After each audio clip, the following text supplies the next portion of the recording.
तो गाइस दिनैनि भिडिअआ जोबोद इन्टारेस्टिं जागोन तो गासिबो भिडिअखौ जोबजासिम नायलांबानो जाबाय जोबजासिम नायबा बुजि मोननाय नङा आरोना आरो जायफ्रा बे आंनि इन्स्टाग्रामखौ फल' खालामाखैना बे डिसक्रिपसन लिंक होनानै गासैबो थां आरो फल' खालामबानो जाबाय तो बिदिब्ला बे आं डिसक्लेमारखौ लागायनोसै।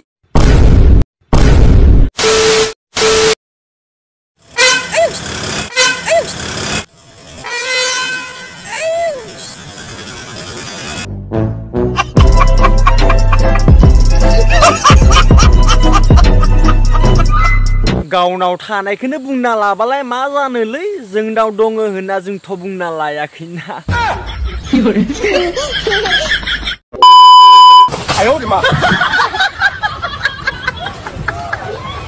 बोरैबा बारा बुना होबाना बे एन्थाब फिथाखौ नुजाखागोन आरोना जोंहाबोदि गल'ल'खौदि गोजासे नायबाय थागोन।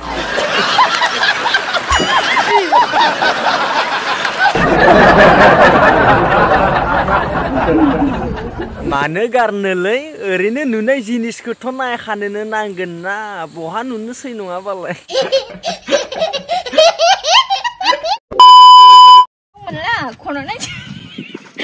तू समझा? हाँ नहीं तू समझा नहीं।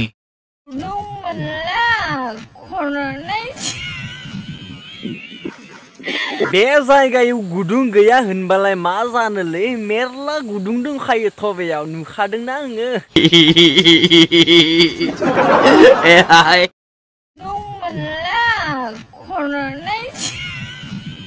गुदुं मोनलानो जायगायावनो दंखायो गुदुङा बेखौनो मोनला होनलायबाय आरो।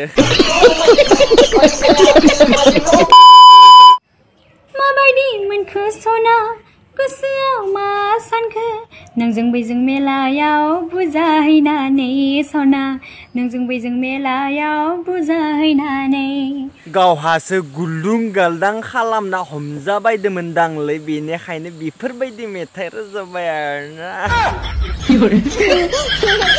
दुमजानानै माबायदि मोनखो बुजानानै माबायदि मोनखो माबायदि मोनदों सना गोसोआ मा सानखो नोंजों बैजों मेलायाव बुजाहैनानै सना। गावहा WW गेलेनानै हमजाबायदोंमोन खोमा बेनिखायनो बेफोरबायदि मेथाइ खनबाय आरोना। दे हमजादो आरो जेबो नङा। तो गाइस बे भिडिअखौ जास्ट फानि जास्ट कमेडि खालामबाय आरोना नोंथांमोनाव जुदि भिडिअखौ नायनानै एसेब्लाबो मोजां मोनबाय तो गासिबो लाइक शेयार कमेन्ट खालामबानो जाबाय आरो बांसिनानो भिडिअखौ नायनानै थाङो खिन्थु चेनेलखौ साबस्क्राइब खालामबानो जाबाय आरो जायफोरा बे आंनि इन्स्टाग्रामखौ फल' खालामाखै बे लिंक होनानै गासिबो थां आरो फल' खालामबानो जाबाय। तो बिदिब्ला नेक्स्ट भिडिअ लोगो मोनसिगोन दिनैनि रस भिडिअ बेखिनिसै बाय।